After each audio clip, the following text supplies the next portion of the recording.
Paroda vadinasi Vienas blogas, 3 geri.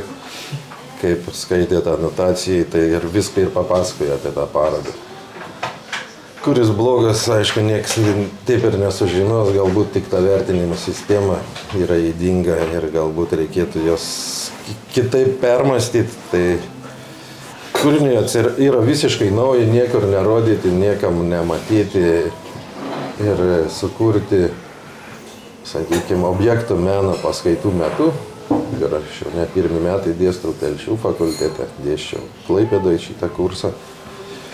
Ir šiemet susirinko vėl stiprus kursas, kurie labai intensyviai darbavosi, intensyviai diskutavom ir tų diskusijų rezultate atsirado šitie objektai ir galiausiai patys studentai sugalvojo pavadinimą, kuris mano manymu yra šiemet išskirtinis ir galbūt atitinka šių dienų aktualijas, tas vertinimus, pervertinimus, nuvertinimus ir nedavertinimus.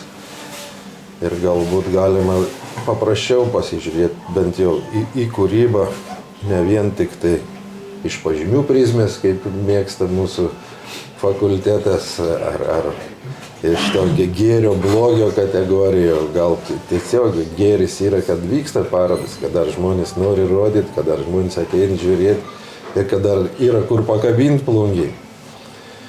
Kaip dar su tomu juokavom, galbūt atsiras dar vieno kūrinio galerija plungį ir plungį išgarsės vieno kūrinio galerijų tankumu. Ir jeigu mes turėtumėm ne vieno kūrinio galeriją plungį, tai tikrai jau galėtumėm pretenduoti į UNESCO paveldą. ir kiekvienam plungiškiai po vieną kūrinį galeriją, manau, ir aš, kad neužsikalbėčiau labai daug, galbūt siūlyčiau laisvai padiskutuoti apie parodą. Pradžiai duosim pasisakyti, aišku, autoriams, kurie yra atvykę, atvežę darbus ir papasakos apie savo kūrinius, ar aplamai apie kūrybą, apie tą mintį, kurią jie čia norėjo atvežė ir paskelbė. O po to tiesiog laisvą formą galim padiskutuoti, pakalbėti, kas iš tikrųjų tas yra vienas blogas, 3 geri, kas iš tikrųjų yra tas 5 žvaigždutės Everestui, kas yra kreivas rėmas, kas yra neiššovusi BMW pagalvė arba viena karsto rankena iš švedų kapo. Tai nežinau, gal Vaida pradės. Bet gal norėčiau pasidžiaugti, kad kas liečia šitą parodą ir kokiu keliu mes čia atsidūrėm, kad dėka Juozo ir jo vedamos paskaitos, kad padėjo, manau, ne man vienai, bet ir kitiems mano kolegoms pamatyti tam tikrus dalykus kitaip. Galimybę kasdienoje išvelgti ir surasti prasmes paprastuose dalykuose, nors ir nėra tai paprasti. Aiškus, paprastumas gali būti tik tai nuo mūsų suvokimo lygio ir kokias prasmes mes galime kelti. Būtent tos paskaitos metu tos prasmės ieškojimas, žiūrint į vieną daiktą ir suteikia patirtį, kurią mes turim visi ir savo gyvenime ją gavę įprasminam tada tą daiktą. Mano pasirinktas buvo objektas oro pagalvė, neiššovusi oro pagalvė, tokia mintis, kad jos funkcija buvo viena – tarnauti, užbaigti, išgelbėjant kažkam gyvybę arba sustabdant kažkokį grėsmingą įvykį. Bet jinai yra neiššovusi, tai ta aliuzija yra, kad galimybė antrą kartą tai padaryti. Jo, aš dar truputį papildys, kas tas objekto menas yra, nes čia gali kilti klausimų. Menas, visi galvoja, yra dirbinys, tapyba, skulptūra, kur daug žmogus dirba, virina, klijuoja, lipdo. Šiuo atveju ready-made technika tokia yra paprastesnė, čia nereikia jokio amato, reikia tiesiog atrasti daiktą ir jį įvardinti. Tai yra esmė tokia, kad ir tam lipdiny ar piešiny irgi yra koncepcija, idėja, ką čia norėjau pavaizduoti. Tai objekto menininkai, jie iš vis atsisako amatiškumo, atrenka objektą ir jį įvardina.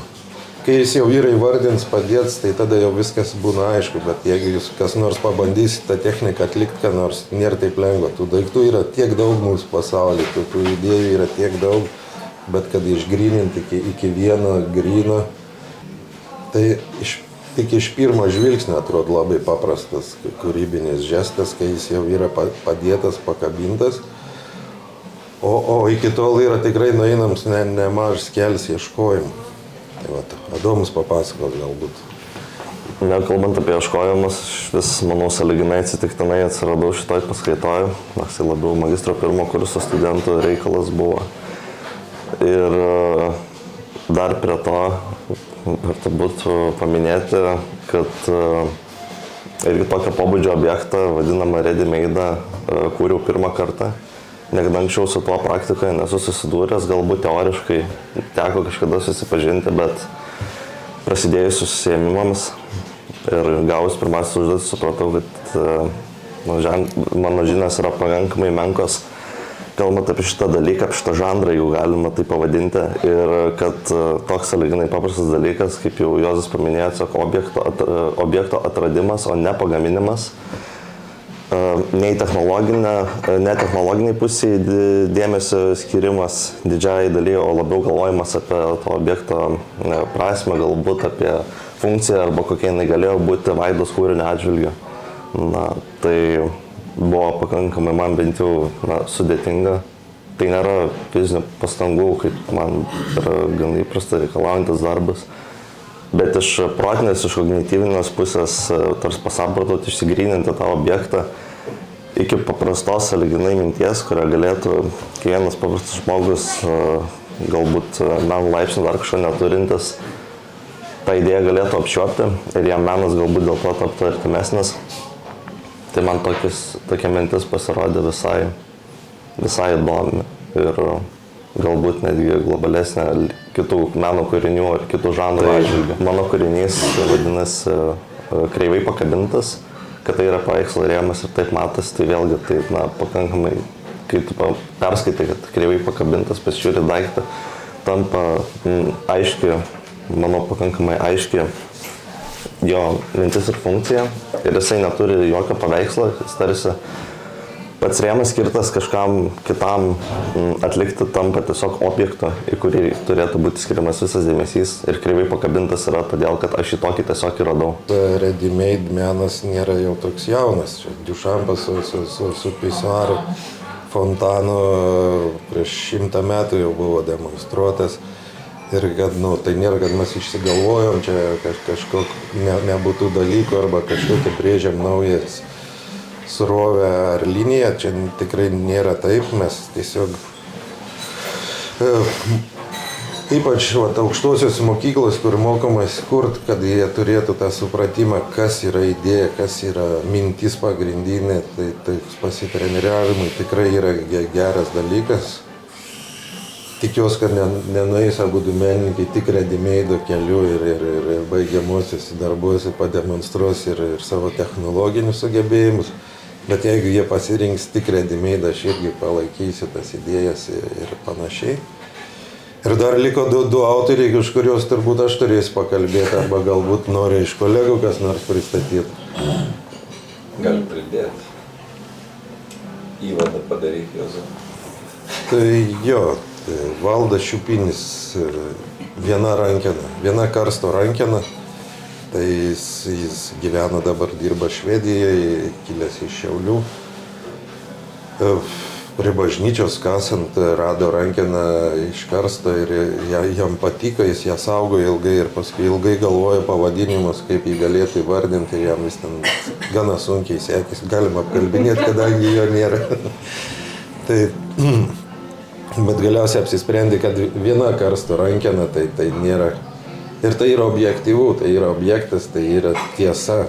Reiškia, kažkur yra ir antra to karsto rankena, reiškia, kad su viena rankena nieks karsto neužkasinėjo, jis yra iš kažkokio komplekto, iš kažkokio ritualo, iš kažkokios sistemos dalykas atkeliavęs šičia. Ir kažkur keliauja, ir iškeliauja, ir juda, tai lygiai ir su to pomirtiniu pasauliu galima susijęti, ir su dabartim, ir su istorija. Čia yra 19 amžiaus pabaigos šitą rankeną. Tai jau ten nei to karsto likę, ir tų palaikai galbūt irgi jau susidylė. O gal tiesiog buvo iškritusi, bet pagal tai lyg tai matos, kad buvo įkalta. Tai žodžiu, tai tik viena karsto rankena, kaip ir norėjo Valdas Šiupinis jums pranešti, o kokios kyla interpretacijos, tai tas ir yra įdomu, nes, pavyzdžiui, plakatą, kurį maketavo dirbtinis intelektas, jis paėmė tokią klasikinę rankeną iš savo fondų. Kas keisčiausia, su kitu darbu Benas Staškausko, tai jis paėmė, būtent tą ir paėmė nuotrauką, aš jam nenurodžiau, aš tik daviau aprašą ir jis ištraukiau tą pačią nuotrauką, kurią Benas kažkada rodė.